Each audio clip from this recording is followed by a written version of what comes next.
11月24号，在黄海刘公岛响起了实弹射击的炮声，渤海、黄海连续封锁2周，北京摆出对日本亮剑的最硬姿态。可炮声再大，也盖不住中共军委大楼里的死寂。上千只习近平亲手喂大的军虎集体反噬，军权3链全断，命令传不出去，中城只剩空话，底层军营火药桶已经冒烟。如果说刘公岛的炮是打给日本听的，而军营里的枪随时可能对准中南海，当 X 平台喊出第2次武昌起义时，习近平才发现他最硬的拳头已经握不住那把枪。观众朋友好，这里是大时局，我是袁成。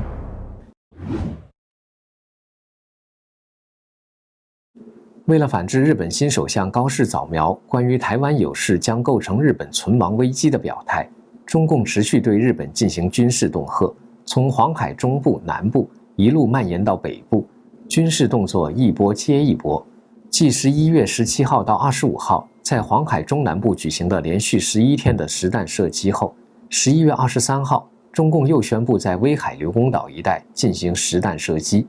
11月24号，再度发布航行警告，宣称在黄海北部连续4天实施实弹演习。其中，刘公岛的象征意味格外突出，这里是清朝北洋舰队的诞生地，也是1895年在甲午战争中被日本歼灭的关键战场，被中共塑造成勿忘国耻的标志性地点。中共选在这里开火，恫吓意味不言自明。此外，从23号起，中共还在渤海海峡、黄海北部部分海域启动为期2周的军事任务。表面上看起来，中共正在向日本亮剑，营造随时可能擦枪走火的氛围。但真正的问题是，中共的这支军队如今还具备打一场现代化战争的能力吗？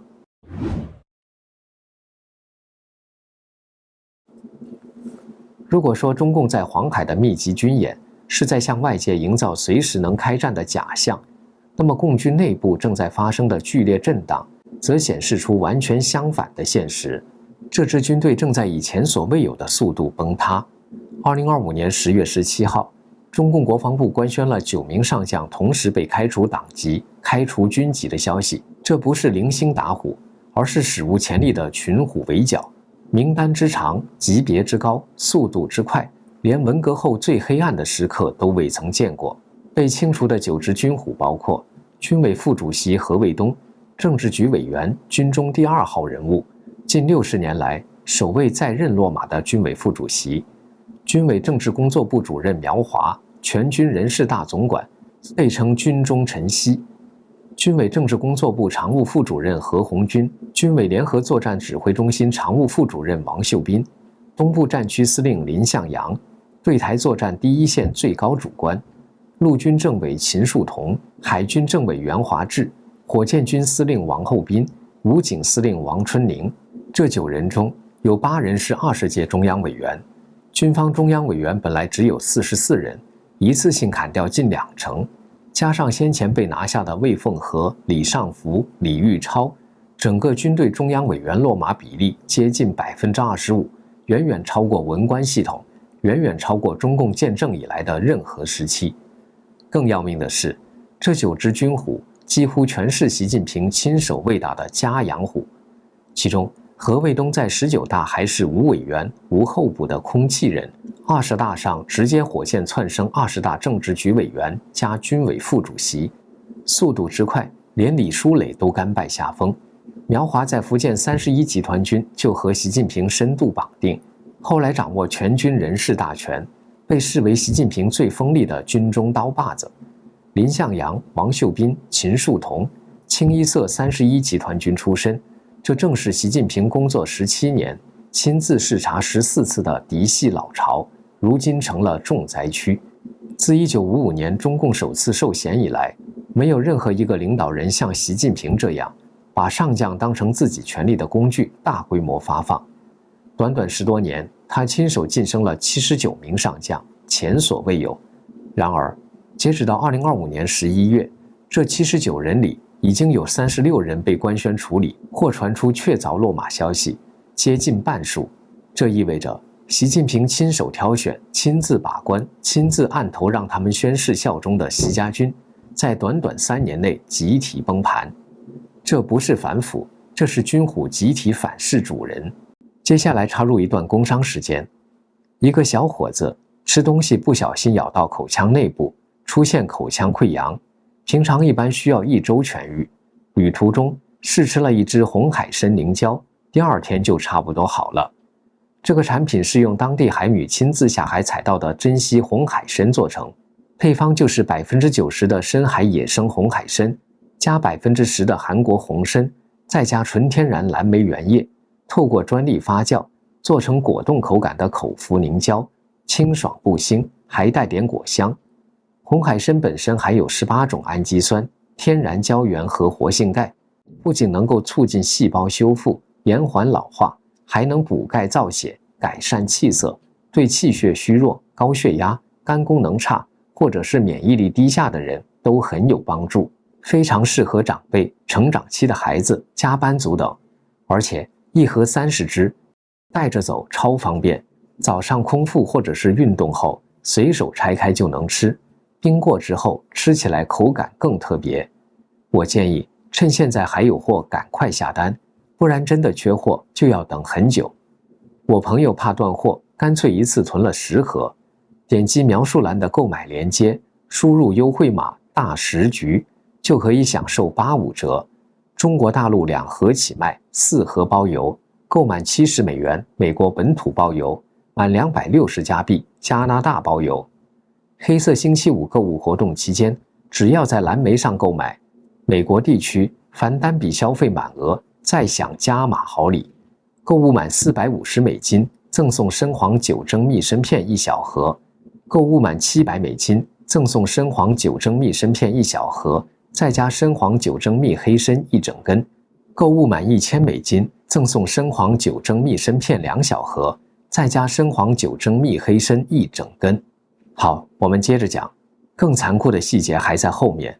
火箭军2任司令魏凤和和李玉超先后被抓，现任司令王厚斌接棒不到3年又倒，火箭军司令这个位置已经成了火山口。东部战区司令林向阳落马后，至今只能由空军中将杨志斌代理。中共军力最强、对台最关键的战区，竟然要降格，以中将坐镇。中央军委联指中心常务副主任空缺，相当于全军作战指挥中枢的2把手没了。全军人事、政工、装备、联勤、武警，每条线上都缺了管家，所有的传输链都断了。军委大楼里的椅子从未这么空过。当刘公岛的炮声在黄海上空回荡时，中共军委大楼里却是一片死寂，因为坐在那里的已经不是习近平亲自挑选的军虎，而是一排排冰冷的空椅子。这还只是开始，更可怕的是，被拔牙的军虎还在笼子里喘气，而没拔牙的军虎已经在暗处磨牙。在中共体系里，军权从来不是民意军权，更不是什么国家化的空话，而是3条看得见、摸得着的实体链条。1. 任命链，谁能决定谁上谁下。2. 忠诚链，谁敢保证下面只听谁的。3. 传达链，军委主席一句话能不能一竿子插到底。这3条链中，只要有1条断了，军委主席负责制就只是写在纸上的笑话。现在3条链全断了，而且断得干净彻底，毫不留情。任命链断得最彻底，9只军虎被一锅端后，军委7个部门和5大士种几乎找不到一个完整的一把手，军委副主席只剩张又侠和张生民，并且张生民连政治局都没进。火箭军司令至今空缺，海军政委空缺，陆军政委空缺，联指中心常务副主任空缺，武警司令空缺。最离谱的是东部战区，对台对日最前线的最高军事长官竟然只能由空军中将杨志斌代理。一个中将代理上将的位置，这在和平时期都堪称奇耻大辱，更何况是在战争边缘跳舞的2025年。忠诚链断得最致命。习近平亲自把关、亲自提拔、亲自让他们在20大上举手宣誓绝对忠诚的79名上将，3年不到倒了36个，而且倒的都是自己人。31集团军，这个他最信任的福建老巢，成了落马率最高的虎窝。何卫东、苗华这2只最肥的军虎，不是别人，正是他一手从基层捞起来，一路按电梯上来的。当年他们举着手对着党旗说绝对忠诚的时候，习近平就在主席台上瞪眼看着。现在他们却成了官宣里的背叛核心，严重破坏军委主席负责制的典型。这叫什么忠诚？这叫养虎为患。传达链断得最隐蔽，也最可怕。军委主席的命令本该像电流一样，沿着指挥链1秒传到最末端战斗班。现在呢？张又侠成了事实上的2次传话人。11月11号，张又侠在《人民日报》整版发文，通篇只有一个主题：坚决防止和反对伪忠诚两面人。中共缺什么喊什么，因此这等于亲口承认，军委主席的话已经有人敢在下面打折扣、搞变通，甚至阳奉阴违。一句话要经过张又侠转一圈才能往下走，这就是实质性失控。毛泽东、邓小平、江泽民、胡锦涛时代何曾见过这种场面？3条链全断，那么军权只剩一个空壳。而中共党史上从来没有一个最高领导人在军权彻底旁落后还能继续坐在中南海超过10年的。华国锋在军权被邓小平架空2年后下台，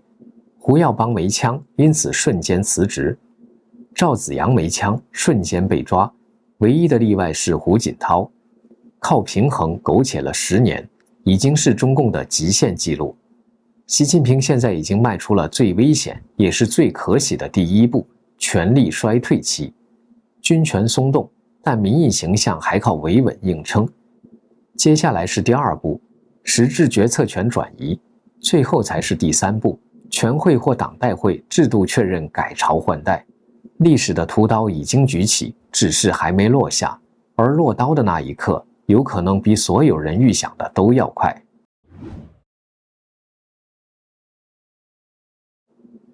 刘公岛的炮声是打给日本听的，军营里的怨气才是打给中南海听的。当高层的军虎被拔了牙，笼子里看似安静了，其实最危险的火药桶在底层。